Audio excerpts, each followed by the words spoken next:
My dear students, आप सभी का स्वागत है। स्टूडेंट्स, आपका एग्जाम को देखते हुए मैं आप लोगों के लिए BEVAE 181 का यानी प्रीवियस ईयर क्वेश्चन लेके आया हूं। इनमें से 2 साल की मैं आप लोगों को यानी क्वेश्चन दिखाऊंगा MCQ। देखिए, ये जो पेपर है स्टूडेंट्स, ये पेपर ऐसा पेपर होता है जो बहुत ही ज्यादा स्टूडेंट्स को फेल करता है। क्यों करता है? क्योंकि इसमें ऐसे कंफ्यूजन वाले क्वेश्चन पूछे चले जाते हैं जिससे बच्चे फेल हो जाते हैं। तो इसीलिए मैं इस 2 इयर्स का क्वेश्चन पेपर लाया हूँ। क्यों लाया हूँ वो आप लोगों को पता चल जाएगा, बस आपको कंप्लीट करना है। और इनमें से आपको ये 2 साल के जो प्रीवियस क्वेश्चन मैं आप लोगों को बता रहा हूँ, इनसे बहुत क्वेश्चन आपके एग्जाम में दिखेंगे। देखिए, एक मार्क्स भी बहुत वैल्यू रखता है, इसीलिए आपको कंटिन्यू पूरा वीडियो को वॉच करना है। इनमें जितने भी क्वेश्चन मैं आपको, देखिए 2 पेपर हैं तो दोनों पेपर में से आपको 50-50 क्वेश्चन पूछा जाएगा। तो 50-50 100 क्वेश्चन, टोटल 100 क्वेश्चन मैं आपका अभी बताऊंगा। समझ में आ रहा है? तो आपको ध्यान से कंटिन्यू बने रहना है।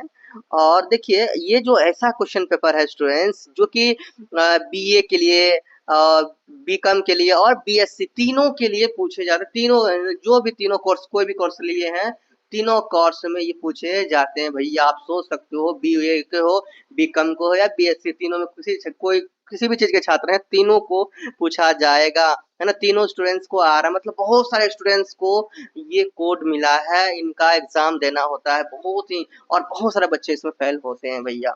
समझ में आ गया? इसीलिए आपको पूरा कंटिन्यू जितने भी क्वेश्चन मैं आपको बता रहा हूँ, समझाऊंगा, इसमें से समझ में आ रहा है, आपको बताऊंगा और आप समझते चलेंगे, है ना। तैयारी पूरा कंप्लीट किया हुआ रहेगा, आपका एग्जाम बहुत अच्छा जाएगा। और इसका मैं 4 वीडियो या 5 वीडियो बनाऊंगा। समझ में आया? 4 से 5 वीडियो बनाऊंगा।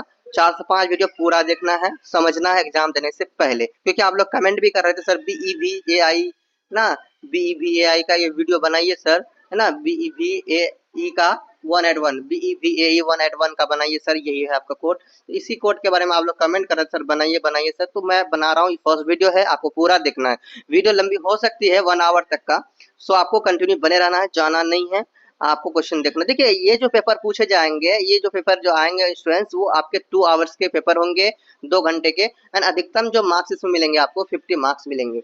देखिए, ओनली 50 मार्क्स का क्वेश्चन। और ये क्यों बच्चे को फेल करते हैं? क्योंकि ये MCQ क्वेश्चन है, ठीक है। MCQ में ये हो जाता है कि आपका गलत तो गलत, इसमें सही की कोई चांसेस ही नहीं। इसमें अपने सोच सोच के आप नहीं देख सकते हैं, जो सही है वही होगा। समझ में आ रहा है? तो इसमें 4 ऑप्शन आपको दिए जाएंगे। समझ आ गया? 4 ऑप्शन आपको दिए जाएंगे, जो ऑप्शन सही रहेगा वो ऑप्शन आपका उस ऑप्शन में आप टिक लगाएंगे। तो स्टूडेंट, यहाँ से स्टार्ट होता है, आपको कंटिन्यू बने रहना है जब तक ये पूरा वीडियो खत्म नहीं हो जाता है। पूरा बने रहना, मैं समझाते हुए आपको यहाँ पे सही ऑप्शन बताऊंगा। समझ में आ रहा है? चलिए, हम लोग टाइम वेस्ट नहीं करते, स्टार्ट करते हैं। चैनल में न्यू, चैनल को जरूर सब्सक्राइब कीजिए। देखिए, अभी तक जितने भी स्टूडेंट्स मुझे भरोसा किए हैं, सभी स्टूडेंट्स ने अच्छे मार्क्स भी गेन किए हैं। मतलब, और फिर अभी आप लोग जो कर रहे हैं, आप लोग अच्छे मार्क्स गेन करोगे। और ये पिछले वीडियो में बहुत सारे बनाया था, उनमें से बहुत सारे स्टूडेंट्स ने जो एग्जाम दिया है, उन सभी का एग्जाम अच्छा गया है। सो आपका भी एग्जाम अच्छा जाएगा कम्प्लीटली।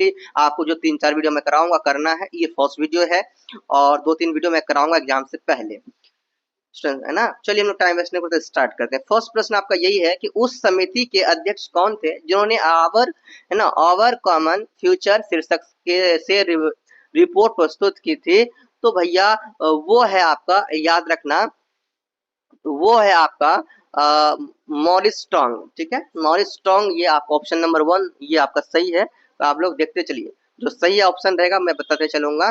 क्वेश्चन नंबर 2 है कि निम्नलिखित में से कौन सा मानव रचित पर्यावरण नहीं है? जो मानव द्वारा नहीं बनाया गया वो इनमें से कौन पर्यावरण नहीं है? देखो, देखिए, बांध, देखिए वो मानव बनाते हैं। खेत जो करते हैं, खेती, भाई खेती करना होता है, कौन करते हैं? मानव करते हैं। कृत्रिम झील, कृत्रिम झील कौन बनाते हैं? ये मानव बनाते हैं। जो कृत्रिम मतलब मानव द्वारा बनाया गया, तो ये मानव द्वारा झील बनाया गया, कौन बनाते हैं? मानव का ही काम है, मानव रचित ही पर्यावरण है। बट फलों के जो बाग है, ये भैया ये प्राकृतिक है ना, प्रकृति है, इसीलिए वो मानव रचित पर्यावरण में नहीं आएगा। सो ऑप्शन नंबर आपका 1 आपका राइट आंसर होगा, है ना, क्वेश्चन नंबर 2 का।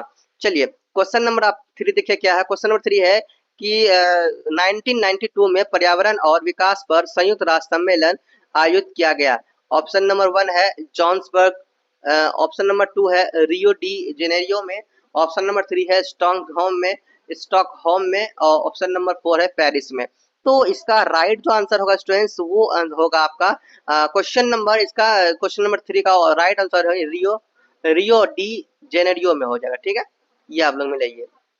क्वेश्चन नंबर 4 है आपका, पारिस्थितिक तंत्र में संबंधित निम्नलिखित में से कौन सा कथन सही है। तो कौन सा कथन सही है, इसको पढ़िए, जो कथन सही लगेगा वो कथन आपका सही है ना जी। क्वेश्चन नंबर 4 है आपका, पारिस्थितिक तंत्र में इससे संबंधित कौन से कथन सत्य है। सभी, क्वेश्चन नंबर 1 है, ऑप्शन नंबर 1 है आपका सभी जो कि यहाँ ऑप्शन नंबर 1 है, सभी पारितंत्रों की सुस्पष्ट सीमाएं होती है। ऑप्शन नंबर 2 है, परितंत्र अपना निर्वहन स्वयं कर लेते हैं क्योंकि ये बाहरी प्रभाव के लिए उचित रूप से रोधी होते हैं। ऑप्शन नंबर 3 है, ऐसा परितंत्र जिसमें स्वपोषी और परपोषी हो लेकिन अपघटक नहीं हो तो वह स्वनिर्वहन होगा। या फिर लास्ट है आपका ऑप्शन नंबर 4, परितंत्र आमाप और जटिलता में अत्यधिक विरोधाभास प्रदर्शित करते हैं। तो देखिए ऑप्शन नंबर 4 ही आपका राइट आंसर है, यहाँ पे समझ में आ रहा है, तो यही आपका राइट आंसर है। चलिए क्वेश्चन नंबर 5 देखते हैं। क्वेश्चन नंबर 5 स्टूडेंट्स क्या है, आपको सही आंसर देखते हुए चले जाना है। क्वेश्चन नंबर 5 है, आहार श्रृंखला में शाक भक्षी प्रदर्शित करते हैं। भैया आहार श्रृंखला में शाक भक्षी जो प्रदर्शित करते हैं वो पोषी स्तर 2 को प्रदर्शित करते हैं। Option number 2 is your right answer. Question number आपका 6 देखिए क्या है। क्वेश्चन नंबर 6 है स्टूडेंट्स, पृथ्वी की सतह पर सल्फर का बड़ा रिजर्वायर है ना, रिजर्वायर भंडार कहाँ है भैया, है ना, भंडार है मृदा व अवसाद या वायुमंडल या महासागर या जीव, क्या है। पृथ्वी की सतह पर सल्फर का बड़ा भंडार कहाँ है, भंडार है, कौन है इस सल्फर का सबसे बड़ा भंडार पृथ्वी की सतह पर। तो भैया ये यहाँ पे जो पृथ्वी सतह पर सल्फर का जो सबसे बड़ा भंडार है वो है स्टूडेंट्स, याद रखना, मृदा और अवसाद, क्या ना, ये आपका बड़ा भंडार है, आप लोग इसे याद रखना। नहीं तो आप लोग गलती कर देंगे कि महासागर दे देंगे, जीव देंगे, वायुमंडल में देंगे, नहीं, मृदा और अवसाद ये सल्फर का रिजर्वायर या सल्फर का बड़ा भंडार है। चलो आपका देखिए क्वेश्चन नंबर, देखिए इंग्लिश में मैं नहीं करा रहा हूँ, अगर आप इंग्लिश के स्टूडेंट्स हैं आप लोग मैच कर लीजिए ऑप्शन, है ना, और पीडीएफ मैं आप लोगों को दे दूंगा, पीडीएफ टेलीग्राम है ना सेंड कर दूंगा। चलो ऑप्शन नंबर देखिए क्या है, देखिए क्वेश्चन नंबर 7 देखो, क्वेश्चन नंबर 7 देखो स्टूडेंट्स, निम्नलिखित में से किसको प्राथमिक समुदाय कहा गया है, मॉसस को, लाइकेन को, घास को या झाड़ियां को। तो इसका जो ऑप्शन नंबर आपका जो हो जाएगा स्टूडेंट्स, ऑप्शन नंबर 2 हो जाएगा लाइकेन को। समझ में आ रहा है, प्राथमिक समुदाय कहा जाता है लाइकेन को। क्वेश्चन नंबर 8 है, मरुस्थल पारितंत्र में प्रमुख परभक्षी है ना, तो Calotes versicolor, uro Uromastyx hardwickii, Rhacophorus malabaricus and Gyps bengalensis, है ना, ये है। तो इसका राइट आंसर कौन हो जाएगा, राइट आंसर होगा फिर से पढ़ता हूँ, परमस्थल परितंत्र में प्रमुख परभक्षी, इसका राइट आंसर, हाँ इसका राइट आंसर स्टूडेंट्स हो जाएगा आपका, ये हो जाएगा, है ना, जिप्स बेंगालेंसिस, है ना, जिप्स बेंगालेंसिस। चलो ऑप्शन क्वेश्चन नंबर 9 है, क्या है भैया, क्वेश्चन नंबर 9 है, एक जलीय परितंत्र में ऐसा संलग्न जीव जो वायु जल अंतरापृष्ठ पर रहता है वो कहलाता है, क्या कहलाता है ना, पटलक, तरणक, पलवक या नितलक, क्या कहलाता है भैया आपको, इसका ये जो कहलाता है स्टूडेंट्स, ये कहलाता है आपका पटलक कहलाता है, क्या कहलाता है, पटलक, ठीक है, पटलक कहलाता है, आप लोग याद कर लीजिएगा। जो एक जलीय परितंत्र ऐसा संलग्न जीव जो वायु जल का अंतरापृष्ठ पर रहता है, वायु जल का अंतरापृष्ठ पर कौन रहता है, पटलक। चलो आगे है क्वेश्चन नंबर 10 है, महासागर में डैश मंडल या जोन उथला होता है और यह उच्च उत्पादकता वाली स्पोसीज में समृद्ध होता है। और ऑप्शन नंबर 1 है आपका बेलांचली, नेरिटांचली, वेलापावर्ती या नितस्थल। तो इसका राइट आंसर हो जाएगा स्टूडेंट्स, याद रखिएगा, महासागर में, है ना, महासागर में नेरिटांचली मंडल या जोन उथला होता है और यह उच्च उत्पादकता वाली स्पोसीज से समृद्ध होता है। तो ऑप्शन नंबर 2 आपका राइट है। चलो क्वेश्चन नंबर देखिए 11 देखिए, क्वेश्चन नंबर 11 है, निम्नलिखित में से कौन से वन में सबसे विविध समुदाय होते हैं? शंकुधारी वृक्ष वन में, शीतोष्ण सदाबहार वन में, उष्णकटिबंधीय वर्षा प्रचुर वन में या उपोष्णीय वर्षा प्रचुर वन में? तो इसका जो राइट आंसर जो हो जाएगा स्टूडेंट्स इसका, तो इसका राइट आंसर हो जाएगा, याद रखिएगा, उष्णकटिबंधीय वर्षा प्रचुर वन। अंडरस्टैंड। क्वेश्चन नंबर 12 है स्टूडेंट, देखिए, पौधे से वाष्प के रूप में जल की हानि कहलाती है। पौधे से जब वाष्प निकलती है तो इसमें जल की जो हानि होती है तो वो क्या होता है भैया? वो संघनन होता है या ऊर्ध्वपतन होता है या वाष्पन होता है या वाष्पोत्सर्जन होता है? तो इसका आपका राइट आंसर हो जाएगा, देखिए, जब भी जल वाष्प बन के उड़ जाता है तो वो वाष्पोत्सर्जन कहलाता है। ठीक है, राइट आंसर होगा 4 नंबर। और क्वेश्चन नंबर 13 है, निम्नलिखित में से कौन सा सूखा एक आर्थिक प्रभाव है? तो सूखा कौन सा आर्थिक प्रभाव है, पढ़िए बोले। ऑप्शन है, पहला ऑप्शन है जल उपयोगकर्ताओं के बीच विवाद, फसल की हानि, मृदा का अपरदन, खाद्य या भोजन की कमी। तो इसमें जो राइट आपका हो जाएगा स्टूडेंट्स वो होगा फसल की हानि। देखो, फसल की हानि होने से आपका सूखा का आर्थिक प्रभाव पड़ता है, तभी क्या होता है भैया? फसल की हानि हो जाती है। समझ में आ रहा है? नेक्स्ट है आपका क्वेश्चन नंबर 14। क्वेश्चन नंबर 14 पढ़िए। हाँ, क्वेश्चन नंबर 14 पढ़िए भैया। क्या है? पश्चिमी और मध्य भारत के दक्कन और मालवा के पठारों में पाए जाने वाली मृदा प्रकार है। तो भैया भारत के दक्कन और मालवा के पठारों में जो पाई जाने वाली मृदा है तो वो है काली मृदा। समझा क्या? मृदा मतलब मिट्टी, है ना? तो काली मृदा आपका राइट आंसर होगा। ये आप लोग मैच कर लीजिए, मिला लीजिए, है ना, लिख लीजिए। निम्नलिखित में से क्वेश्चन 15, निम्नलिखित में से कौन सा भूमि निम्नीकरण का प्रमुख कारण नहीं है? तो कौन भूमि निम्नीकरण का प्रमुख कारण नहीं है? पहले पढ़ लेते हैं ऑप्शन। वन अपरूपन, है ना, वन अपरूपन, अति चढ़ाई और जल संभर का विकास या कृषि कुप्रबंधन। तो इसका राइट आंसर आपका जो हो जाएगा वो होगा जल संभर का विकास। ओके, नेक्स्ट है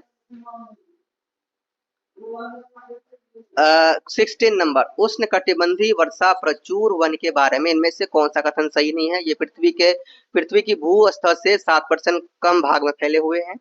ऑप्शन नंबर 2 है सभी ज्ञात स्पीसीज जातियों में से 50% से अधिक यहाँ पाई जाती है। ऑप्शन नंबर 3 है सभी ज्ञात पादपों में से लगभग 62% इन वर्षा प्रचुर वनों में पाए जाते हैं। ऑप्शन नंबर 4 है स्टूडेंट्स वर्षा प्रचुर वन सिर्फ अमेजन और नील बेसिन के आसपास पाए जाते हैं। तो इसका लास्ट ऑप्शन ही इसका सही आंसर है ना, 16 नंबर का। चलो 17 नंबर देखते हैं। यह आकलन किया गया है कि भारत को अपनी पारिस्थितिक और आर्थिक आवश्यकताओं को पूरा करने के लिए डैश प्रतिशत क्षेत्र में वनाच्छेद रखना चाहिए। ऑप्शन नंबर 1 है 30, ऑप्शन नंबर 2 है 50, ऑप्शन नंबर 3 है 33, ऑप्शन नंबर 4 है 25। तो क्वेश्चन नंबर 17 का जो आपका सही जवाब होगा स्टूडेंट्स वो होगा ऑप्शन नंबर 33 हो जाएगा। ठीक है, तो 33% क्षेत्र। ओके, नेक्स्ट क्वेश्चन है स्टूडेंट्स, आप देखिए एनटीएफपी का पूरा नाम। तो एनटीएफपी का पूरा नाम 18 नंबर इंग्लिश में देखते हैं तब इसको समझ में आएगा। एनटीएफपी ये है ना, एनटीएफपी का पूरा नाम है ना, एनटीएफपी स्टैंड्स फॉर तो new timber based forest product, non timber based forest product, natural timber based forest product, natural timber based forest. चलो अब नेक्स्ट क्वेश्चन हम लोग देते हैं 19 नंबर। तो इस तरह से यहाँ 18 नंबर में आपका क्या हो जाएगा स्टूडेंट्स? 3 नंबर प्राकृतिक लकड़ी आधारित वन उत्पाद। देखिए अब देखिए 19 नंबर क्वेश्चन है स्टूडेंट आपका, निम्नलिखित में से कौन सी विविधता की मूलभूत मुद्रा कहा जाता है? तो यहाँ पे जो आपका राइट आंसर हो जाएगा स्टूडेंट्स, राइट आंसर होगा आनुवांशिक विविधता, प्रजाति विविधता, पारितंत्र विविधता या आनुवांशिक और प्रजाति विविधता। तो इसका जो सही जवाब स्टूडेंट हो जाएगा वो आप लोगों का आनुवांशिक विविधता हो जाएगा। ठीक है, चलो अब देखिए हम लोग नेक्स्ट क्वेश्चन देखते हैं 20 नंबर। 20 नंबर में है भारत में निम्नलिखित में से कौन सा जैव भौगोलिक क्षेत्र सर्वाधिक क्षेत्रफल में फैला हुआ है? तो वो जो सबसे अधिक क्षेत्र में जो फैला हुआ है वो दक्षिणी प्रायद्वीप फैला हुआ है। ठीक है, चलो क्वेश्चन नंबर 21 देखो, भारत के लगभग 2/3 स्थानिक पादप सीमित है, भारतीय मरुस्थल में, हिमालय में, द्वीपों में या पश्चिमी घाटों में। तो इसका सही जो जवाब है स्टूडेंट, सही जो आंसर है वो है आपका पश्चिमी घाटों में। क्वेश्चन नंबर 22 देखिए, भारत एक बहुविविधता वाला देश है, इसके संदर्भ में निम्नलिखित में से क्या सत्य नहीं है, कौन सा बात सही नहीं है। तो ऑप्शन नंबर 1 है कि भारत में 10 जैव भौगोलिक क्षेत्र हैं। चलो ठीक है, ये बात सही कह रहे हैं। भारत कुष्ठ पौधों के उद्भव या 12 केंद्रों में से एक है, ये भी सही कह रहे हैं। विश्व के 34 जैव विविधता के हॉटस्पॉट हैं, 6 हॉटस्पॉट भारत में है। देखो यहाँ पे कहना ये चाह रहा है कि विश्व में जैव विविधता हॉटस्पॉट जो है विश्व में, तो वो 34 है, लेकिन यह गलत बोल रहे हैं कि 34 नहीं है, विश्व में जैव विविधता वाले जो हॉटस्पॉट है वो 36 हैं। अंडरस्टैंड, 36 जैव विविधता वाला है, पूरे विश्व में 36 है, जिनमें से हमारे जो इंडिया है यानी भारत में जो है वो 6 नहीं है, भारत में 4 है। अंडरस्टैंड, ये याद रखना। इसीलिए ये बताओ, ये जो सत्य नहीं कह रहे हैं, इसीलिए ये आपका सही हो जाएगा, क्योंकि जो सत्य नहीं कह रहे हैं वही आपका यहाँ पर ऑप्शन है सही। ऑप्शन नंबर 3 हो जाएगा उसका।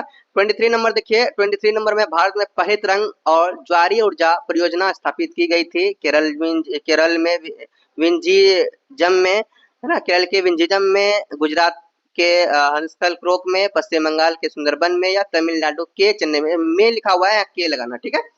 सो मिसप्रिंट हुआ होगा, के नहीं लाग डाले हैं, कोई दिक्कत नहीं है। और यहाँ पर देखिए आपका सही जो आंसर हो जाएगा स्टूडेंट्स 23 नंबर में आपका फर्स्ट नंबर हो जाएगा। नेक्स्ट क्वेश्चन है, निम्नलिखित में से कौन से स्रोत से भारत में सर्वाधिक बिजली प्राप्त होती है। तो भैया भारत में सर्वाधिक जो बिजली प्राप्त होती है वो होती है कोयला से, तो याद रखना। समझ में आ गया। नेक्स्ट, ग्रामीण भारत में ऊर्जा के निम्नलिखित में से किस स्रोत का अधिकतम उपयोग किया जाता है, कोयला का, बायोगैस का या बायोमास जीव मात्रा का या सौर का। तो ग्रामीण क्षेत्र में जो इसका निम्नलिखित में से जो उपयोग किए जाते हैं ग्रामीण क्षेत्र में, वो स्टूडेंट्स आप लोग समझ जाइए, वो बायोमास जीव मात्रा का, ठीक है। चलो नेक्स्ट क्वेश्चन है आपका 26 नंबर। 26 नंबर है, वह अधिकतम जनसंख्या जिससे प्रौद्योगिकी के दिए गए स्तर पर पृथ्वी के संसाधनों द्वारा समर्पित किया जा सकता है, वो कहलाती है क्या। देखिए वो प्रौद्योगिक धारण क्षमता या सामाजिक धारण क्षमता या जैव भौतिक धारण क्षमता या फिर धारणीय सतत धारण क्षमता। तो देखिए स्टूडेंट्स इसका जो राइट आंसर हो जाएगा स्टूडेंट्स, वो हो जाएगा स्टूडेंट्स वो जैव भौतिक धारण क्षमता हो जाएगा। ओके, चलो निम्नलिखित में से कौन सा प्रजातियों के चयनात्मक विनाश का एक उदाहरण है। प्रजातियों के जो चयनात्मक विनाश का जो एक उदाहरण है वो है यात्री कबूतर, बड़ा भारतीय गेंडा, सीगल, सालमन। देखिए आपका राइट जो है स्टूडेंट्स वो यात्री कबूतर है। देखिए यात्री कबूतर जो कि ये विलुप्त हो रहा है, विलुप्त हो ही गया समझो, अभी ना ही बराबर आपको देखने को मिलते होंगे यात्री कबूतर। समझ में आ रहा है। और कब देखिए ये भी गलत बात है ना, इसीलिए ना हमें ना कोई भी पक्षी जीव जंतु का ना ये नहीं करना चाहिए ना, उनका शिकार नहीं करना चाहिए, उन्हें खाना नहीं चाहिए। पृथ्वी में आपको शाकाहारी भोजन इतने बड़े प्रकृति द्वारा मिले हैं। जब मनुष्य को ज्ञान नहीं था, जब मनुष्य को नॉलेज नहीं था, है ना, जब होश नहीं था, तभी वो राक्षस वाले हरकत कर रहे थे, है ना, मांस को खाते थे, किसी को भी मार के खा लेते थे, है ना, नंगे रहते थे। तो ऐसे होता था जब दिमाग नहीं था। भैया अब तो दिमाग हुआ है, अब तो आपके पास नॉलेज है, अभी भी तो मीट मछली नहीं खाना चाहिए, है ना। मीट मछली खाना गलत बात है, किसी जीव का हत्या करना ये बहुत बड़ा पाप है। लेकिन आप लोगों को समझाऊं कौन, अगर आप लोगों को समझाया जाए, आप लोग इतने बड़े बड़े, क्या बताऊं, आप लोग इतने बड़े बड़े बात सुनाएंगे, इतने बड़े बड़े कहानी कहने लगेंगे जिसका कोई जवाब नहीं है ना। आप लोग समझोगे कब, कब छोड़ोगे खाना को, ठीक है। और नेक्स्ट क्वेश्चन देखिए स्टूडेंट 28 नंबर है आपका, निम्नलिखित में से कौन सी भारत के अर्ध शुष्क क्षेत्रों में पाई जाने वाली आक्रामक प्रजाति है। ऑप्शन नंबर ए है गोल्डन एप्पल स्नेल, कांग्रेस घास, मैसिक्यूट, जलकुंभी। तो स्टूडेंट्स इसका जो राइट आंसर है वो है आपका मैसिक्यूट। क्वेश्चन नंबर 29 है, निम्नलिखित में से कौन सा जैव विविधता बहिस्थल संरक्षण नहीं है। तो वो संरक्षण बहिस्थल संरक्षण नहीं है जैव विविधता का तो इसका राइट जो आंसर है स्टूडेंट्स वो है आपका राष्ट्रीय उद्यान और अभ्यारण्य। ये क्या है, बहिस्थल नहीं है संरक्षण, ये जैव विविधता का बहिस्थल संरक्षण नहीं है। अब देखो एक आया है सुमेलन, मतलब मिलान करने का, यहाँ पे जो सही होगा उस पर मिलान आपको करना 13 नंबर में। तो मिलाते हैं, है ना। ये भूमि क्षेत्र है, आर्द्रभूमि क्षेत्र है, राज्य है। तो सुंदरबन भैया कहाँ है? सुंदरबन जो है आपका, आपको ध्यान में रखना है, सुंदरबन जो आपका है वो है पश्चिम बंगाल में। ठीक है, इसको मैच करो। हरिके कहाँ है? तो हरिके जो है आपका वो है पंजाब में। चिल्का है, चिल्का कहाँ है? तो चिल्का है स्टूडेंट्स आपका चिल्का है, यहाँ पे चिल्का है उड़ीसा में। ठीक है, चिल्का कहाँ पे है? उड़ीसा में। और भरतपुर जो है वो राजस्थान में है। भरतपुर कहाँ है? राजस्थान में। इस तरह से ऑप्शन में देखो ए का आपका 4 है, बी का 1 है। ए का 4, बी का 1 कहाँ दिख रहा है? ए का 1 है, ये वाला नहीं। ए का 4 है, ये वाला नहीं। ए का 3 है, क्योंकि ए का आपका 3 है। ए का 3, हाँ, ऑप्शन नंबर 3 आपका राइट आंसर। ऑप्शन नंबर 3 क्या है यहाँ पे? राइट आंसर है। ओके, इसी तरह से आपको मिलेंगे, हर बार ऐसे इस तरह से पूछे जाते हैं। चलो नेक्स्ट क्वेश्चन है 31 नंबर। 31 नंबर है, निम्नलिखित में से कौन सा प्रदूषण का अनिश्चित स्रोत है? जलमल उपचार संयंत्र, चिमनियों से बाहर आने वाले गैसें, टनलों से होने वाला प्रदूषक विसर्जन, या कृषि वाह जल। तो इसका राइट आंसर है स्टूडेंट 31 नंबर का। 31 नंबर का स्टूडेंट राइट आंसर हो जाएगा। फिर से क्वेश्चन एक बार पढ़ लेता हूँ। निम्नलिखित में से कौन सा प्रदूषण का अनिश्चित स्रोत है? जलमल उपचार संयंत्र, चिमनियों से बाहर आने वाले गैसें, टनलों से है ना होने वाला प्रदूषक विसर्जन, या कृषि वाह जल। तो कौन सा प्रदूषक का अनिश्चित स्रोत है? प्रदूषण का अनिश्चित जो स्रोत है student, वो कृषि वाह जल। ठीक है, कृषि वाह जल आपका राइट आंसर है। समझ में आ गया? क्वेश्चन नंबर, अब देखिए नेक्स्ट देखते हैं क्वेश्चन नंबर 32। निम्नलिखित में से कौन सा प्राकृतिक प्रदूषक नहीं है? प्राकृतिक प्रदूषक नहीं है। पौधे के परागकण और वाष्पीकरण, कार्बनिक यौगिक, ज्वालामुखी के फटने से निकलने वाली सल्फर डाइऑक्साइड, कुहासा, या वनों की आग से निकलने वाली कणिकाएं। तो इसका स्टूडेंट सही जवाब है स्टूडेंट, आपको याद रखना है, आपको स्मॉग यानी कुहासा, तो ये आपका सही जवाब होगा, क्योंकि यही प्रदूषक नहीं है ना, प्राकृतिक प्रदूषक यही नहीं है, कुहासा। समझ में आ गया? बाकी और कहीं भी अगर धुआं किसी चीज से अगर निकलता है तो ये सभी प्राकृतिक ये जो कि प्रदूषक है ना। कुहासा जो है वो प्राकृतिक प्रदूषक नहीं है। चलो, क्योंकि वो यूजफुल के लिए है, प्रदूषण के लिए नहीं आता है ना। जैसे कि कुहासा देखो क्या ये कुहासा कोई नुकसान पहुंचाता है हमें? जल्दी नहीं पहुंचाता है ना। चलो नेक्स्ट क्वेश्चन देखो, यही राइट आंसर हो गया यहाँ पे। 33 नंबर में, टीडीएस का पूरा नाम क्या है? टीडीएस का पूरा नाम 33 इंग्लिश में देखते हैं हम लोग। 33 तो 33, हाँ, टीडीएस का फुल फॉर्म है ना, क्या होगा भैया टीडीएस का फुल फॉर्म? तो आप लोग ध्यान से देखिए टीडीएस का फुल फॉर्म क्या होगा। Total dissolved substances, total dissolve solids, total dissolve solutions, total dissolve solvents. इसका सही जो आंसर होगा students, total dissolve solids. Understand? Total dissolved solids आपका सही जवाब हो जाएगा, total dissolved solids. Understand? Next question देखिए 32 नंबर हो गया है, 33 नंबर हो गया, 34 नंबर। डेसिबल ए है ना, या डीपीए मापन करता है ध्वनि के त्वरित पिच का, ध्वनि के दाब का, ध्वनि के तारत्व और तीव्रता का, ध्वनि के तारत्व और दाब का। तो इसका सही आंसर हो जाएगा स्टूडेंट्स, आप लोग लिख लीजिए। इसका सही आंसर है ध्वनि के तारत्व और दाब का। नेक्स्ट क्वेश्चन स्टूडेंट क्या है, निम्नलिखित में से कौन सी संकटदायी अपशिष्ट की विशेषता नहीं है? तीक्ष्ण गंध, ज्वलनशीलता, रेडियोधर्मिता, या आविषालुता। तो इसका सही आंसर होगा तीक्ष्ण गंध तो ही हो जाएगा। क्या हो जाएगा? तीक्ष्ण गंध, तीक्ष्ण गंध हो जाएगा।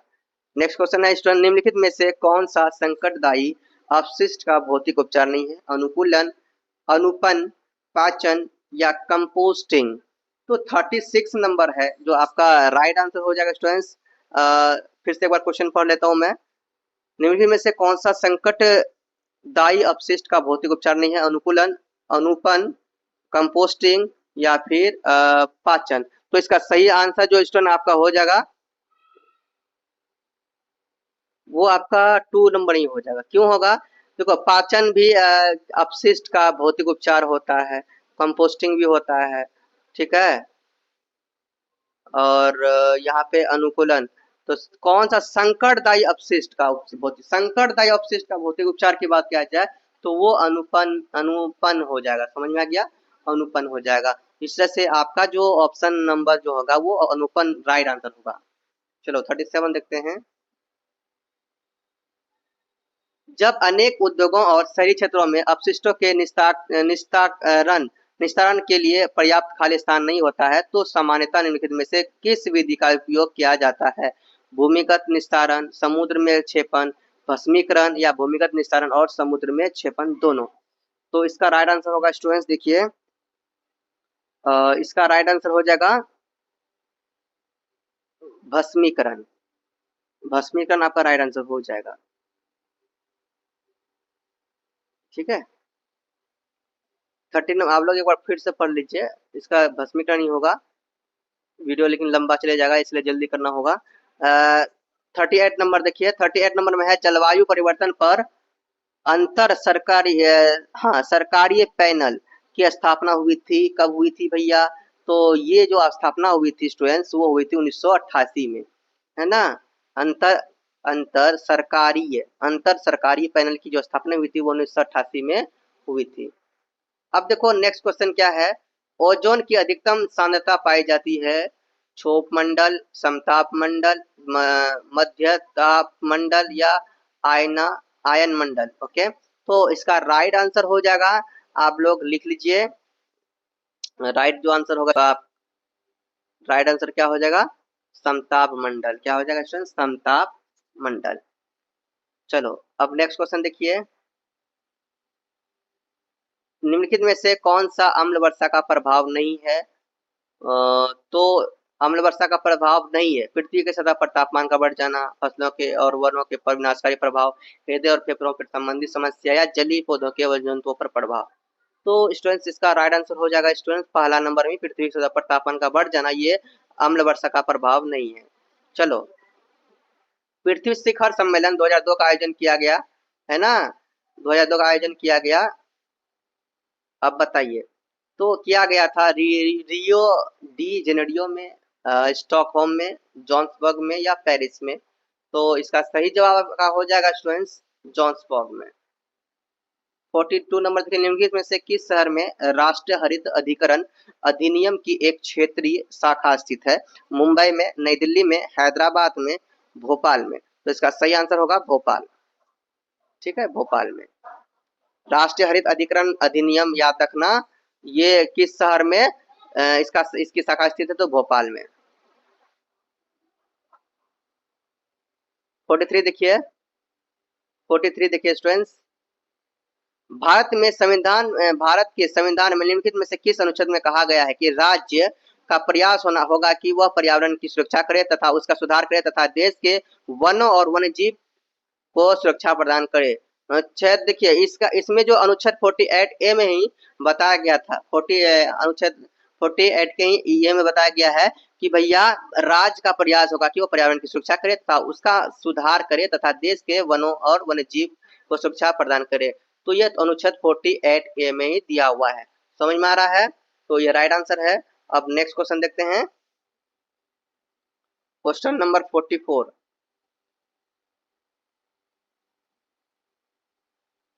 44 है आपका, 10,000 ईस्वी पूर्व से लगभग 1800 ईस्वी के बीच जनसंख्या में वृद्धि के लिए जिम्मेदार प्रमुख कारक व्यापक रूप से इस कारण थे। यहाँ पे ऑप्शन पढ़िए।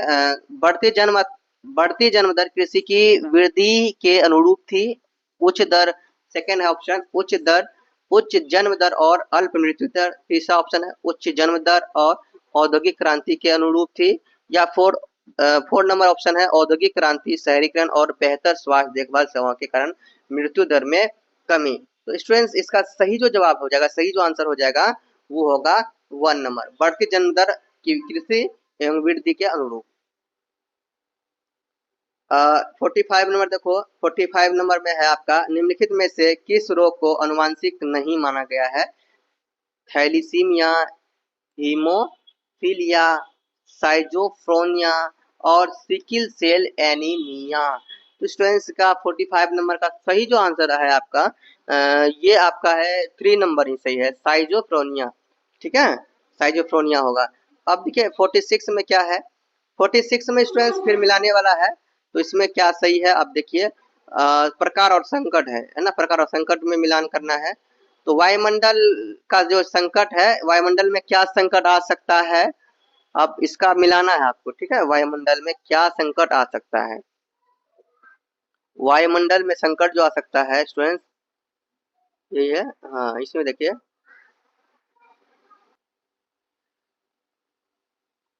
अब देखो ए नंबर में है, वायुमंडल में जो संकट आ सकता है वो आपका आ सकता है ली लू, सॉरी फिर से 3 में मिला देना। ठीक है, वायुमंडलीय का हो जाएगा हीट वेव, ये संकट आता है। जैविक की अगर संकट की बात किया जाए तो वो पीड़क जीव आक्रमण का संकट है इसमें, जैविक में। सी नंबर में भौगोलिक की अगर बात किया जाए तो वो भूस्खलन का इसमें संकट है, और जलीय की बात किया जाए तो जल में, जलीय से बाढ़ की संकट आ जाती है। तो इस तरह से ये आपका सही है। तो ये देखिए ए का आपका 3 और बी का 1, ए का 3 बी का 1, ए का 3 बी का 1 ये नहीं है, गलत। ए का 3 बी का 1 ये गलत, ए का 3 बी का 1 यही सही है। ऑप्शन नंबर सी इसका सही जवाब है। चलो अब नेक्स्ट क्वेश्चन देखते हैं। नेक्स्ट है students question number 47। Silent valley या शांत घाटी जिसे बोला जाता है, इस नदी पर स्थित है कहाँ, है ना, क्या स्थित है भैया? पेरियार, वेगाई, तुंगभद्रा, है ना, तुंगभद्रा या कुंती, इस नदी पर स्थित है भैया साइलेंट वैली। तो किस नदी पर स्थित है साइलेंट वैली भैया? तो इसका जो स्टूडेंट सही जवाब हो जाएगा वो होगा कुंती में ही। ठीक है, तो कुंती में ही स्थित है ये साइलेंट वैली। चलो नेक्स्ट क्वेश्चन है 48 नंबर। 48 नंबर है कि निम्नलिखित में से कौन सा पर्यावरणीय नीति शास्त्र के नियमों को बढ़ाने के लिए एक कारक नहीं है? तो वो है पर्यावरण पर एक नए प्रभाव। दूसरा है 48 नंबर बता रहा हूँ, दूसरा है विज्ञान और प्रौद्योगिकी की उन्नति। तीसरा बढ़ते नैतिक सरोकार, और चौथा है प्रकृति के बारे में नई जानकारी। तो इसका सही जवाब आपका हो जाएगा स्टूडेंट्स 2 नंबर। 48 का कितना नंबर हो जाएगा? 2 नंबर। क्या कि विज्ञान और प्रौद्योगिकी की उन्नति, यही आपका सही जवाब है। और क्यों है सही जवाब? क्योंकि ये है ना, पर्यावरण नीति शास्त्र के नियमों को बनाने के लिए एक कारक, इसके कोई कारक नहीं, क्योंकि पर्यावरण इनका जो कारक है इनके नियमों को बनाने का, वो है पर्यावरण पर नए प्रभाव, बढ़ते नैतिक सरोकार और प्रकृति के बारे में नई जानकारी। समझ आ रहा? और जो नहीं है कारक, तो वो विज्ञान और प्रौद्योगिकी की उन्नति से इसका कोई लेन देन नहीं है। समझ आ गया? 49 है स्टूडेंट्स, 49 है आपका। देखिए निबंध द लैंड एथिक्स या भूमि का नीति शास्त्र किसने लिखा था? तो यहाँ पर ऑप्शन में देखिए एल्डो लेपोल्ड, रेसेल कॉर्सन, वंदना शिवा या ग्रो हॉर्लेम ब्रटलैंड। तो देखिए इसका सही जो आंसर है स्टूडेंट्स वो आपका फर्स्ट नंबर ही है, एल्डो लेपोल्ड। और लास्ट है देखिए इस क्वेश्चन पेपर का, यही है निम्नलिखित में से कौन सा कथन असत्य है? उसमें पढ़ते हैं, वास्तविक जीवन की स्थितियों में मनुष्य को पर्यावरण के निकट वास्तविक जीवन की परिस्थितियों ने मनुष्य को पर्यावरण संकट के निकट ला दिया। सही जवाब है, ये सही है। और जो असत्य है वो बताना है। भारत सरकार के पर्यावरण, वन एवं जलवायु परिवर्तन मंत्रालय ने एक एनविस नामक बनाया सूचना तंत्र बनाया, ये भी सही कह रहे हैं। और क्वेश्चन नंबर 3 है, यहाँ पे ऑप्शन नंबर 3 है, देखिए पर्यावरणीय अभियांत्रिकी या इंजीनियरिंग में सिविल इंजीनियरिंग और आर्किटेक्चर जैसे विषय सम्मिलित नहीं है। तो यहाँ पे अगर आप यहाँ पर देखेंगे, ये भी आपका जो मिला जुला हमको जहाँ तक लग रहा है, ये भी सही लग रहे हैं जहाँ तक कि, हाँ नहीं यही गलत लग रहे हैं, सॉरी यही गलत लग रहे हैं, यही जो है कि गलत लग रहे हैं। तो ऑप्शन नंबर 3 जो है वो आपका राइट नहीं है, ये ऑप्शन नंबर 3 आपका गलत है। क्यों गलत है? क्योंकि असत्य के बारे में पूछा गया है, ये असत्य के बारे में पूछा गया, ये गलत है। और 4 नंबर देखिए, औद्योगिक विश्वविज्ञान अनुसंधान केंद्र लखनऊ और एनवीस का एक केंद्र, हाँ ये सही है। तो मतलब कि ये 3 सही है, 1 गलत है, और जो एक गलत है वही तो सही है, जो असत्य है वही तो बताना है। तो इसका मतलब कि 50 नंबर में क्या हो जाएगा?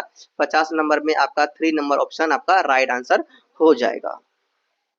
इस तरह से स्टूडेंट्स मैंने आपका पूरी तरह से कंप्लीट क्वेश्चन मैंने पूरा कंप्लीट हो चुका है यहाँ पर, है ना?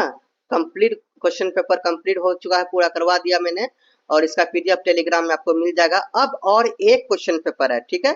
और 1 ईयर के, जैसे कि ये जो क्वेश्चन पेपर आपका था, ये था जून 2023 का।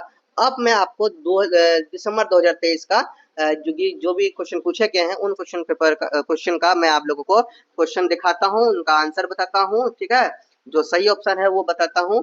ये बहुत जरूरी है एमसीक्यू क्वेश्चन करना, क्योंकि एग्जाम में यहाँ से जो प्रीवियस क्वेश्चन है वहां से बहुत सारे क्वेश्चन पूछे जाते ही हैं। समझ में आ गया? तो आपको एग्जाम में देखिए पास होना है, इसीलिए आपको कंप्लीट करना है। चलिए हम लोग अब देखिए नेक्स्ट क्वेश्चन पेपर को देखते हैं। तो स्टूडेंट्स ये आपका है क्वेश्चन पेपर आ चुका है। देखिए ये क्वेश्चन पेपर है आपका दिसंबर 2023 का। अंडरस्टैंड BEVAE 181 ये आपका कोड है, दिसंबर 2023 का ये प्रीवियस ईयर क्वेश्चन पेपर है। यहाँ इसमें भी वही देखिए आप लोग को दिखा है 2 घंटा है और 50 मार्क्स इसमें मिल रहे हैं आपको।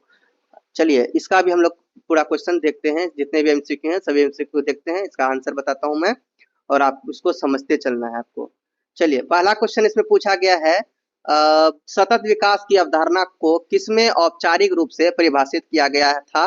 ब्रटलैंड आयोग की रिपोर्ट में, डेलोर कमीशन रिपोर्ट में, स्वामीनाथन आयोग की रिपोर्ट में, या मॉरिस स्ट्रॉन्ग कमीशन के रिपोर्ट में? तो इसका जो सही स्टूडेंट सही आंसर जो हो जाएगा वो हो जाएगा आपका ब्रटलैंड आयोग की रिपोर्ट में, याद रखना। क्वेश्चन नंबर 2 है, प्रदूषण गहन आर्थिक उत्पादन के पर्यावरण के अनुकूल प्रक्रियाओं की ओर गति कहलाती है। कौन सी गति कहलाती है? ये कहती है तकनीकी पराक्रम। क्या कहलाती है स्टूडेंट्स? तकनीकी, है ना? तकनीकी पराक्रम, पारगन, पारगमन, सॉरी। तो ये जो कहलाती है क्या कहलाती है?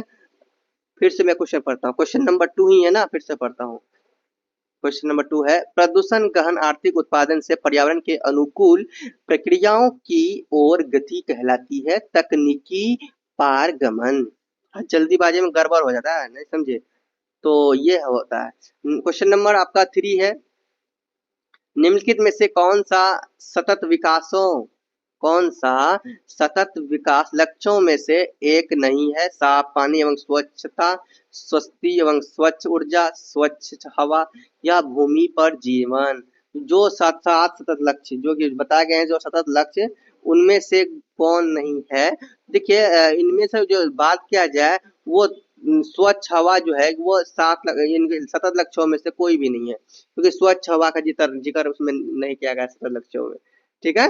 सतत विकास के लक्ष्यों में। तो इस तरह से स्वच्छ हवा आपका राइट आंसर हो गया यहाँ पे ना, क्वेश्चन नंबर 3 में। क्वेश्चन नंबर 4 है कि अपघटक को इस रूप में जाना जाता है। तो अपघटक को जो जाना जाता है स्टूडेंट्स, अपघटक को जो जाना जाता है वो जाना जाता है मृतपोषी, है ना? मृतपोषी के रूप में। पारिस्थितिक तंत्र में संबंधित निम्नलिखित में से कौन सा कथन असत्य है? सभी पारिस्थितिक तंत्रों की सही तरह से मूर्त सीमाएं होती है। यहाँ पे क्वेश्चन नंबर 5 है, मैं फिर हाँ क्वेश्चन नंबर 5 है। दूसरा ऑप्शन है पारिस्थितिक तंत्र का आकार और जटिलता में भारी विरोध का प्रतिनिधित्व करता है। तीसरा ऑप्शन है पारिस्थितिक तंत्र में अध्ययन की एक इकाई है। चौथा है आपका पारिस्थितिक तंत्र शब्द से टेंसेल के द्वारा दिया गया था। देखिए इसका जो राइट आंसर हो जाएगा स्टूडेंट्स 1 नंबर ही राइट आंसर होगा, सभी पारिस्थितिक तंत्रों की सही तरह से मूर्त सीमाएं। स्टूडेंट्स इसका जो हो जाएगा 5 नंबर ही सही है ना, 5 नंबर का। तो सभी पारिस्थितिक तंत्रों की सही तरह से मूर्त सीमाएं होती है ना? तो ये असत्य है, ठीक है? चलो क्वेश्चन नंबर आप देखिए नेक्स्ट है, जीव मंडल के जीव मंडल के घटक के रूप में जाना जाता है। जीव मंडल के घटक के रूप में जाना जाता है जल मंडल। ओके, वीडियो लंबी हो रही, फास्ट करना है। निम्नलिखित में से किस कोशीय स्तर में चतुर्थक उपभोक्ता पाए जाते हैं? चतुर्थक उपभोक्ता भैया किस में पाए जाते हैं? तो भैया उस वो पाए जाते हैं कोशीय स्तर 5th में, कोशीय स्तर 5th में पाए जाते हैं, कोशीय स्तर 5 में पाए जाते हैं। ठीक है। चलो क्वेश्चन नंबर 8 देखिए, किस प्रकार के वन में हेमलॉक यू मैपल के पेड़ पाए जाते हैं? तो हेमलॉक यू मैपल के जो पेड़ पाए जाते हैं वो पाए जाते हैं आपके शीतोष्ण सदाबहार वन में। ठीक है। निम्नलिखित क्वेश्चन नंबर 9 है, निम्नलिखित में से कौन सा रेगिस्तानी टिड्डियों की शिकारी है? तो रेगिस्तानी टिड्डियों के शिकारी स्टूडेंट्स वो याद रखना, आप लोगों को याद रखना है कि कैलोटस, कैलोट्स है ना, कैलोटस जो है वो आपका रेगिस्तानी टिड्डियों का शिकार करती है। ठीक है। चलो नाइन, क्वेश्चन नंबर 9 हो गया आपका क्लियर। क्वेश्चन नंबर 10 देखिए, क्वेश्चन नंबर 10 जो है आपका, जल काय के तल पर रहने वाले जीव को कहा जाता है? तो जल काय के जो तल पे रहते हैं वैसे जीव को कहा जाता है बेंथिक, है ना। क्वेश्चन नंबर 11 है, निम्नलिखित में से कौन सा महासागरीय क्षेत्र प्रजातियों में समृद्ध और उच्च है? तो भैया ये आपका है नेरिटोंचली, याद रखना। निम्नलिखित में से कौन सा एक अनवीकरणीय संसाधन है? और नवीकरणीय संसाधन कौन सा भैया? और नवीकरणीय संसाधन है आपका खनिज। तो पढ़ते हैं क्वेश्चन 13, अलवणीय जल में नमक की जो कुल मात्रा होती है, तो अलवणीय जल में नमक की जो कुल मात्रा होती है स्टूडेंट्स वो याद रखना आप लोगों को, वो होती है 1.5% से नीचे। ठीक है, 1.5% से नीचे। नेक्स्ट क्वेश्चन देखते हैं क्या है।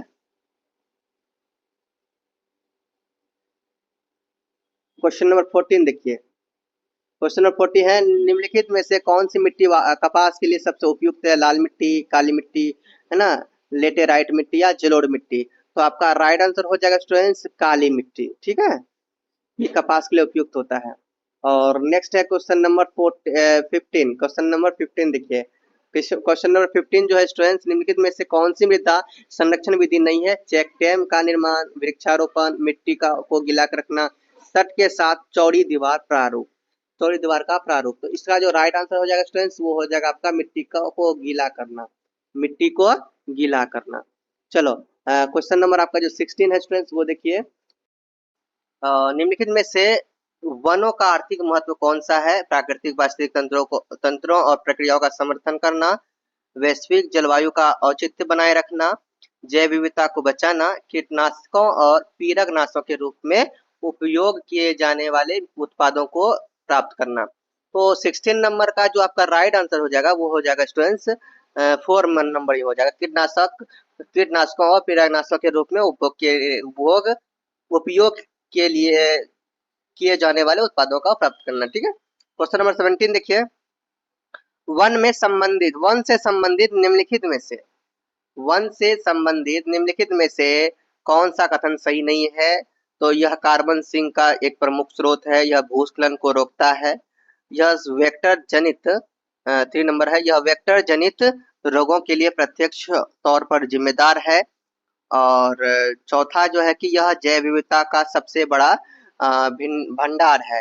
तो ये जो इनमें जो सबसे ज्यादा इसमें सही जवाब जो है वो स्टूडेंट 3 नंबर ही है, यह वेक्टर जनित रोगों के लिए प्रत्यक्ष तौर पर जिम्मेदार है। क्वेश्चन नंबर अब 18 देखिए, वनों की कटाई के फलस्वरूप होता है? तो वनों की जब अत्यधिक, देखो वनों की जब कटाई होती है तो इसके फलस्वरूप मृदा अपरदन में वृद्धि होती है। समझ में आ गया? मृदा अपरदन में क्या होती है? वृद्धि होती है। तो ये सब ध्यान में रखना। उसके बाद 19 नंबर, जैव विविधता में निम्नलिखित में से कौन सी प्रजाति संख्या में सबसे अधिक है? तो पौधा, पशु, मछली, कीड़े और सूक्ष्म जीव। तो इसका राइट आंसर है कीड़े और सूक्ष्म जीव ही। ठीक है। क्वेश्चन नंबर 20 देखिए, निम्नलिखित में से कौन सा जीव भौगोलिक भारत के सबसे बड़े क्षेत्र को घेरता है? तट, डेक्कन प्रायद्वीप, पश्चिमी घाट या फिर गंगा का मैदान? तो इसका सही जो आंसर हो जाएगा स्टूडेंट्स वो हो जाएगा डेक्कन प्रायद्वीप। 21 है, निम्नलिखित में से कौन सा भारत में एक जैविक हॉटस्पॉट है? पूर्वी घाट, पश्चिमी बंगाल में सुंदरबन या ओडिशा में भितरकनिका? तो स्टूडेंट्स सही जो आपका आंसर हो जाएगा पश्चिमी घाट में है ये जैविक एक हॉटस्पॉट। ठीक है, जैविक एक हॉटस्पॉट है पश्चिमी घाट में। चलिए नेक्स्ट क्वेश्चन देखिए आपका स्टूडेंट्स, नेक्स्ट क्वेश्चन है 22 नंबर, निम्नलिखित में से जैव विविधता का अप्रत्यक्ष उपयोग मूल्य कौन सा नहीं है? सौंदर्य मूल्य, वसीयत मूल्य, गैर उपयोग्य मूल्य, सांस्कृतिक और धार्मिक मूल्य। तो इसका जो सही आंसर हो जाएगा स्टूडेंट्स, वो हो जाएगा आपका वसीयत मूल्य। ठीक है, क्या होगा?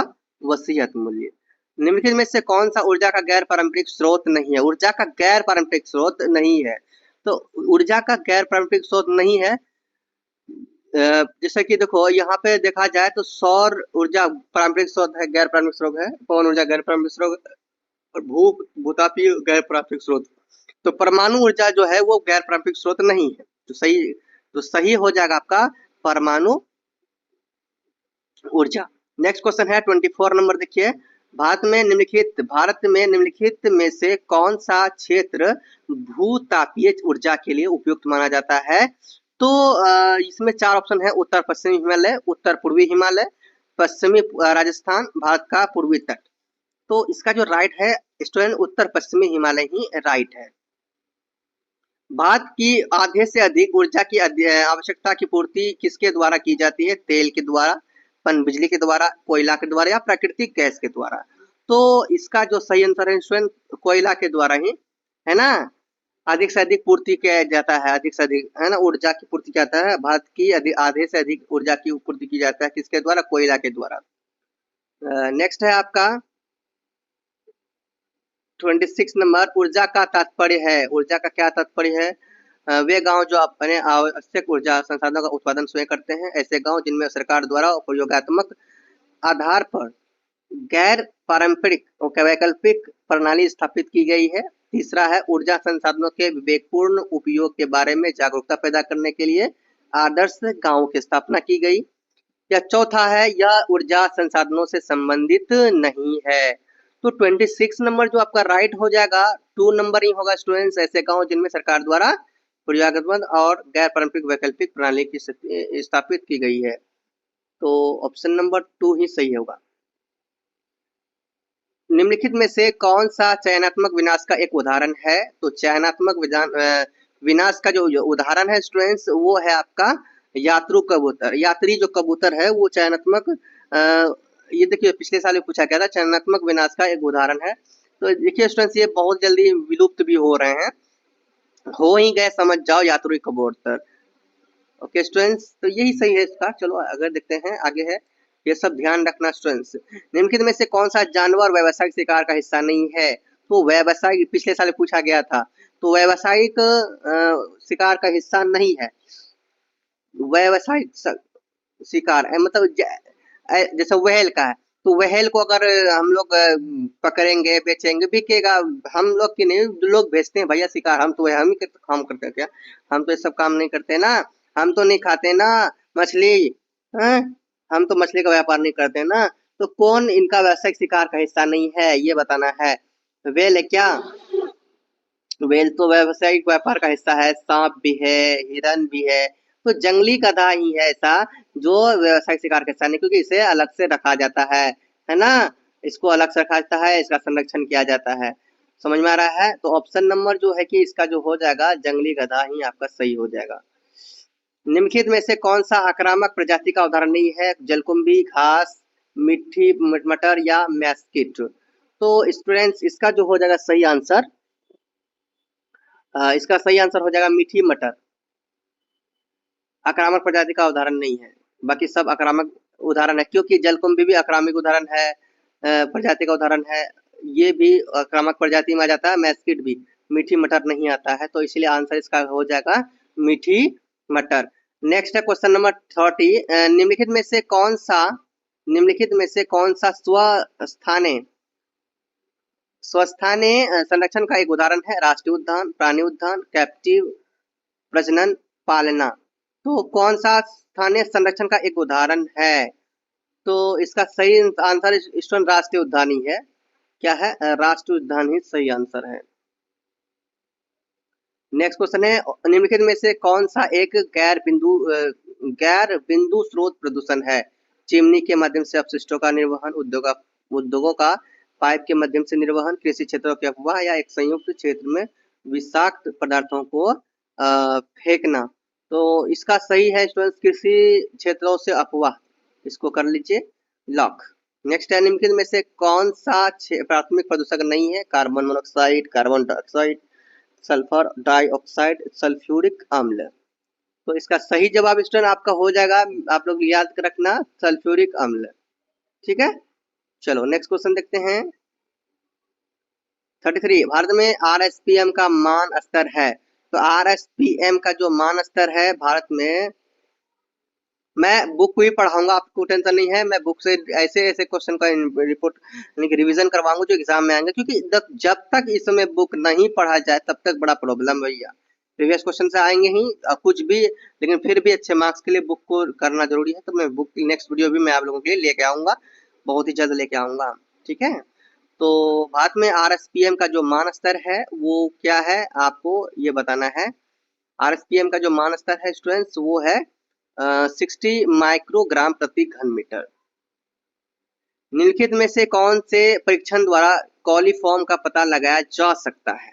MNP, MPN test, TDS test, boat test, COD test, BOD test. तो इसका सही आंसर हो जाएगा स्टूडेंट्स एमएनपी टेस्टिंग।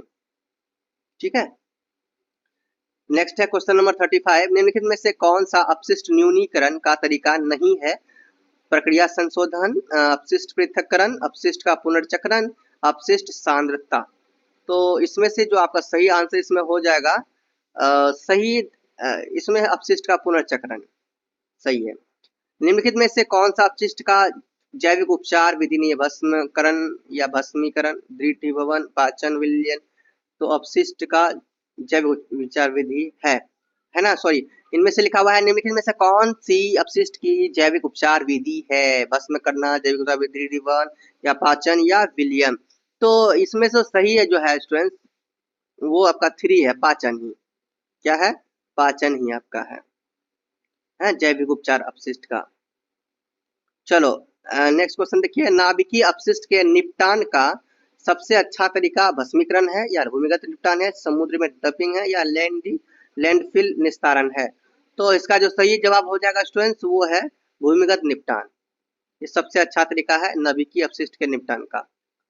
और नेक्स्ट है आपका निम्नलिखित में से कौन सी हरित गृह गैस नहीं है? कौन से हरित गृह गैस नहीं है? हरित गृह गैस कौन सा नहीं है? कार्बन डाइऑक्साइड, मीथेन, या फिर मीथेन की बात करते हैं, या फिर सल्फर डाइऑक्साइड या क्लोरोफ्लोरोकार्बन। जो हरित गृह गैस नहीं है तो भैया वो आपका कार्बन डाइऑक्साइड हरित गृह गैस में आता है, मीथेन भी आता है, क्लोरोफ्लोरोकार्बन भी। सल्फर डाइऑक्साइड जो है वो हरित गृह गैस में नहीं आता है। ठीक है, ऑप्शन नंबर सी आपका राइट आंसर हो जाएगा यहाँ पे। ठीक है, ऑप्शन नंबर सी। और नेक्स्ट क्वेश्चन देखिए 39 नंबर, निम्नलिखित में से कौन सा जलवायु परिवर्तन पर राष्ट्रीय कार्य योजना के 8 मिशनों में से एक नहीं है? राष्ट्रीय जल मिशन, हरित भाग के लिए राष्ट्रीय मिशन, टिकाऊ कृषि के लिए राष्ट्रीय मिशन, राष्ट्रीय ग्रामीण व्यवस्था, राष्ट्रीय ग्रामीण स्वास्थ्य मिशन। तो इन चारों में से जो आपका राइट आंसर है वो 4 नंबर में ही है स्टूडेंट, 4 नंबर ही आपका ऑप्शन सही है, राष्ट्रीय ग्रामीण स्वास्थ्य मिशन, है ना, जो कि जलवायु परिवर्तन का राष्ट्र कार्य योजना के 8 मिशनों में से नहीं है। ये जब बुक हम लोग पढ़ेंगे तभी मैं आपको बताऊंगा। वायुमंडल में ओजोन परत सामान्यतः पाई जाती है समताप मंडल की ऊपरी परत में, क्षोभ मंडल की ऊपरी परत में, मध्य मंडल की ऊपरी परत में या आयन मंडल की ऊपरी परत में। तो स्टूडेंट्स इसका सही आंसर है समताप मंडल की ऊपरी परत में ही।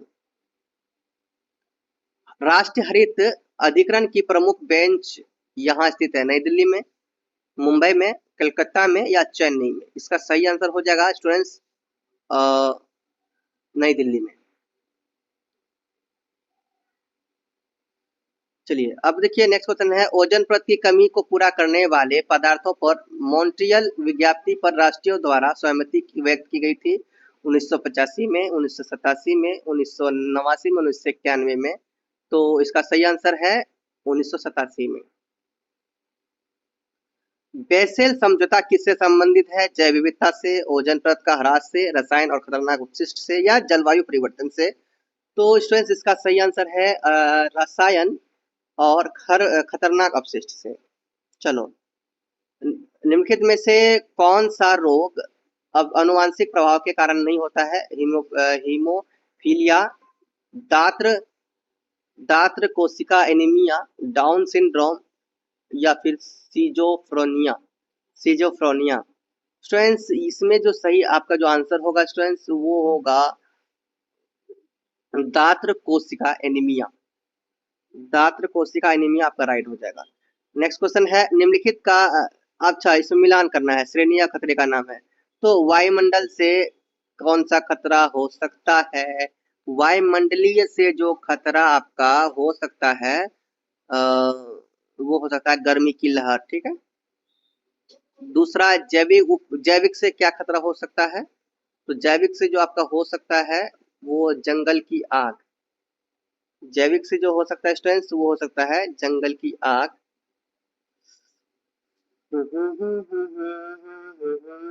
हाँ सही है, जंगल की आग ही होगा इसमें, ठीक है। और दूसरा है भू भूवैज्ञानिक या भौगोलिक से आपका जो होगा, भूवैज्ञानिक और भौगोलिक से जो होगा वो होगा भूस्खलन ही होगा, ठीक है। क्या होगा? भूस्खलन होगा। और जलीय से जो होगा खतरे का नाम।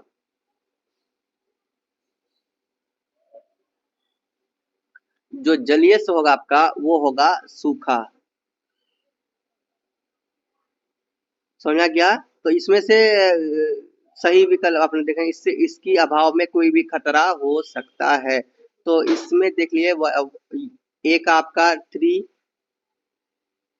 दूसरा में आपका 1 है। ए का 3, बी का 1। ए का 3, बी का 1 कहाँ है? ए का 3, बी का 1 इसमें नहीं है। ए का 3, बी का 1। सी का क्या दिया था मैंने? सी का 4 और डी का 2। तो ये देखिए 2 नंबर में ही दिख रहा है हमें। 2 नंबर में दिख रहा है। ये 2 नंबर आपका सही जवाब है। समझ में आ रहा है? 2 नंबर सही जवाब है। ए का 3, बी का 1, सी का 4 और डी का 2 सही है। चलो नेक्स्ट क्वेश्चन क्या होगा देखो। नेक्स्ट क्वेश्चन देखते हैं हम लोग। निम्नलिखित में से कौन सा क्षेत्र भारत में उच्च भूकंपीय क्षेत्र के अंतर्गत आता है?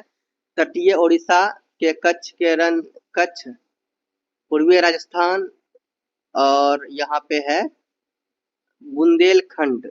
तो इसका सही होगा, फिर से क्वेश्चन एक बार पढ़ूं। निम्नलिखित में से कौन सा क्षेत्र भारत में उच्च भूकंपीय क्षेत्र के अंतर्गत आता है? अच्छा, सबसे अधिक यहाँ पे भूकंप आते हैं भारत में, ऐसा कौन सा क्षेत्र है? इसका सही जवाब है हाँ, तटीय ओडिशा में ही। देखिए इसमें अधिक से अधिक भूकंप आते रहते हैं बार बार, बहुत ज्यादा क्षति भी होता है। भी हम लोग जब बुक पढ़ेंगे ना तो ये सब क्लियर होगा। बुक जरूर आप लोग पढ़िएगा। बुक मेरे साथ पढ़िएगा, जब मैं रीडिंग करूंगा बुक में समझाऊंगा जो मेन मेन टॉपिक, तो जरूर समझिएगा। समझ में आ गया? चलिए नेक्स्ट है आपका 47 नंबर। 2100 तक विश्व की जनसंख्या कितनी हो सकती है? तो 2100 तक जो विश्व की जो संख्या होंगी वो एटलीस्ट जो हो जाएगा आपका वो 11 मतलब 11.2 अरब हो ही जाएगा, ठीक है। ये बुक के अनुसार बताया गया ये। आगे है, निम्नलिखित में से कौन सा एनविस ENVIS केंद्र नहीं है? राष्ट्रीय वैश्विक स्वास्थ्य संस्थान NIOH अहमदाबाद, या सैद्धांतिक अध्ययन केंद्र भारतीय विज्ञान संस्थान बेंगलुरु, या अखिल भारतीय आयुर्विज्ञान संस्थान नई दिल्ली, या फिर औद्योगिक विज्ञान अनुसंधान केंद्र लखनऊ। तो जो एनविस केंद्र नहीं है वो आपको बताना है। तो इसका स्टूडेंट्स राइट आंसर यहाँ पर साफ साफ दिख रहा है, 3 नंबर ही राइट आंसर है ना। अखिल भारतीय आयुर्विज्ञान संस्थान नई दिल्ली। तो ये वही एनविस केंद्र के अंदर नहीं आता है, तो आपका ये राइट आंसर है। चलो ऑप्शन नंबर 3, 48 का ऑप्शन नंबर 3 आपका राइट आंसर है।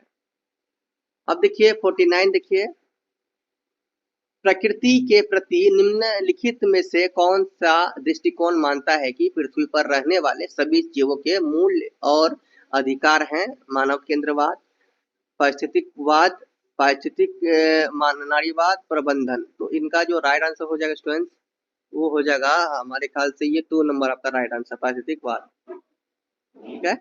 नेक्स्ट क्वेश्चन है, गैर अंग्रेजी भाषी समुदायों में संवाद करने के लिए अंग्रेजी सामग्री का उपयोग किसका एक उदाहरण है। लास्ट क्वेश्चन यही है स्टूडेंट्स। तो इसमें कार्य कितने क्वेश्चन है, इसमें कितने ऑप्शन है, 4। कार्य वधिक असमानता, दूसरा है भौगोलिक असमानता, तीसरा सामाजिक असमानता, चौथा है आर्थिक असमानता।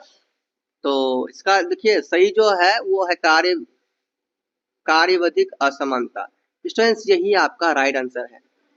इस तरह से आपने क्या देखा, मैंने 2 क्वेश्चन पेपर को सही से करवाया है, 2 क्वेश्चन पेपर पूरी तरह से कंप्लीट करवाया है प्रीवियस ईयर का, जिसमें से आपको बहुत सारे क्वेश्चन एग्जाम में देखने को भी मिलेंगे। एंड इससे आपको ये हो गया एक्सपीरियंस आ गया, हाँ भाई इस तरह से क्वेश्चन आते हैं, इस तरह से आए हैं। अब जो मैं नेक्स्ट वीडियो में आप लोगों के लिए लाऊंगा वो आपके बुक से लाऊंगा, ठीक है। अब मैं रिवीजन कराऊंगा एग्जाम देने से पहले, अगर आप वो वीडियोस करेंगे बुक से तो बहुत ही फायदा मिलेंगे। 3-4 वीडियो मैं बनाऊंगा इस टॉपिक पर, इस सब्जेक्ट पर बनाऊंगा, क्योंकि बहुत जरूरी है, बच्चे बहुत ही अधिक फेल होते हैं। तो इस तरह से आप लोग हमारे साथ मिले रहें, चैनल को जरूर सब्सक्राइब करके रखें, क्योंकि आने वाले समय में आपका जो वीडियो आएगा आप लोग जल्दी से इसके देखेंगे, जल्दी से प्रिपरेशन कर पाएंगे। आप लोगों के लिए देखिए इतना मेहनत मैं कर रहा हूँ, आप लोगों का भी फर्ज बनता है थोड़ा सपोर्ट करने का, तो सपोर्ट कीजिए, है ना। अपने दोस्तों को बोलिए, जितने भी फ्रेंड्स हैं उनको बोलिए, है ना। मेरे दोस्त मेरे मेरे सर हैं, टीचर हैं, ऐसे यूट्यूब में बहुत अच्छा से पढ़ाते हैं, है ना। इनका दिया हुआ सजेस्ट किया हुआ जो क्वेश्चन है वो एग्जाम में भी आते हैं, तो ये आप लोग बताइए, मेरा सपोर्ट कीजिए। सो बहुत बहुत धन्यवाद, आप बहुत देर तक हमारे साथ बने रहे, मेरा सपोर्ट किए आप लोगों ने बहुत देर तक, इसके लिए बहुत बहुत शुक्रिया। ठीक है, एग्जाम बहुत ही अच्छा जाएगा कंफर्म। चलो मिलते हैं नेक्स्ट वीडियो में, तब तक जाने से पहले आप लोग बोलो, मेरे साथ मिलके बोलो, जाने से पहले स्टूडेंट्स बोलो, प्रेम से रहो, प्रेम से पढ़ो, प्रेम से बोलो। Yeah.